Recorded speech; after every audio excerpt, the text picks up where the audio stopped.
Okay guys, so been a few days since I've sent you guys a video, so I thought I'd get in here and do some work on these. And these have moved along in a way since the last video. So I have done some work in here, you can probably tell. You know, I'd go back and look at the first one. Maybe I should send slides of these in progress. That might be a good thing. Anyway, I'll tell you some things I did in here. Obviously, I darkened up in here with the willow. I went back in and erased some, lightened that up, touched it. Went back in through here and hit it with the willow again. But there's one thing I'm not telling you, which is this is what I did. I worked on it a little bit, and then I got this stuff called Krylon Workable Fixative, and I sprayed the drawing. So what that does is it seals the marks you do. You can work back into it. You can erase back into it. I put down this really light layer of willow right in here and through in here to talk about this area, that area, and that area. And then I sprayed it. Now, I haven't worked with that stuff in a long time, so it's experimental for me too. I went back in and I actually did lighten it. Now, you're not going to erase it back to the white paper, right? But you're going to be able to lighten it a little bit. So I sprayed it, and then I went back in and I worked in here with the willow more. And when I saw that what it was doing, this spray was actually grabbing the willow so it stayed darker. So I liked that a lot. And then I sprayed it again after I did some work. I don't know where I'm taking this guy right now. I'm happy with it. You know, I think about the transition from the gray into here. I might break up these whites more because I see these areas in here which I've neglected in here. And there's all these different really subtle values in there that I could drop in. So I might do that. This guy over here, this guy I kept going with the India ink, okay? So I darkened that up some. I've gone back in and drawn that some. Redrawn that to give the outline of the cloud. The directional lines in here are really important, I think, in this one. So I'm thinking about leaving this one, you know, no directional lines, just working on it in value and shape and subtlety, going from a cloudy area into a lighter area. On this one, I'm thinking, like, I might be thinking more directional lines, saying that the cloud's moving in a certain direction, or the light's hitting it in a certain direction, right? And also breaking it up in here and in here that way, okay? So I did do some work down in here. I think the last thing I did was I put down compressed, and then in the last video, I worked back into the compressed with India ink, okay? So I put some more India ink down. Sorry about that. I put some more India ink down in here, right? Really light.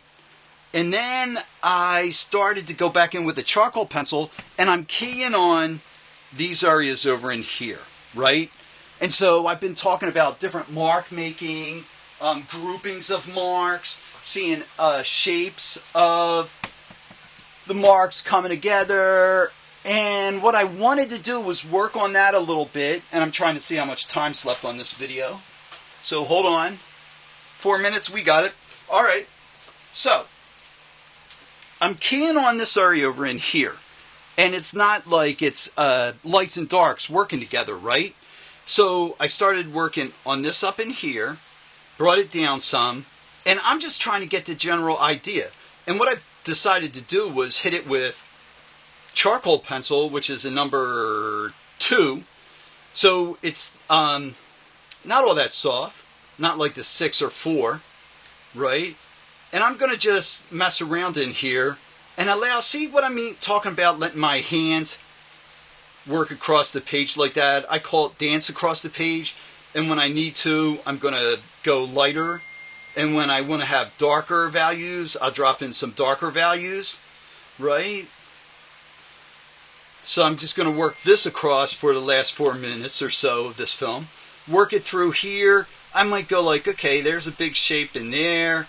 It shoots up in there. And then I can go like, okay, there's this dark area right in here. And then over in here it's lighter in there. And then up in here it's dark. And it's irregular, so I'm not, can't see every single leaf there anyway, guys, can you? So you're thinking about that value and texture that you see. So I see that and I go like, not bad, not bad. Then I go like right above it is this shape in here that's in there, and then it goes like this. Something like that, right? And so I can go in there again with really light, very light marks in there, and allow them to build up. And if I'm looking at it, I go like, okay, this is over in here is in shadow, right? There. Out to there, to there. Okay, so that's how I build up that area. Remember, it's always general to specific. Don't jump into the detail. It took me a while to get to thinking about very specific areas in there. All right, guys? So we might stop. We might not. I don't know. 2 minutes? Let's take a look. Oh, directional lines. So let's say you want to drop in some directional lines. So if anybody's up for it, there's this artist from a long time ago called Tiepolo, and I saw a drawing he did of clouds, and I always think about Tiepolo's clouds, and he has these directional lines in there saying like, okay, the light's hitting it in a certain way, right? Now he doesn't put them all in the same direction, right? He'll have them do this in here, and I just like that strategy. I don't know why, right? And then we can build it up in there too.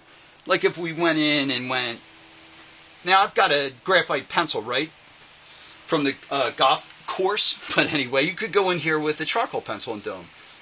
Now something just happened in there. The charcoal and the graphite working together. That's interesting. So maybe I remember that, right, and I go like, oh, I could use that later. So let's think about that, and maybe we try to make this area more so in there, okay, with the rich, dark charcoal pencil and the cold, metallic graphite. All right, guys, talk to you soon.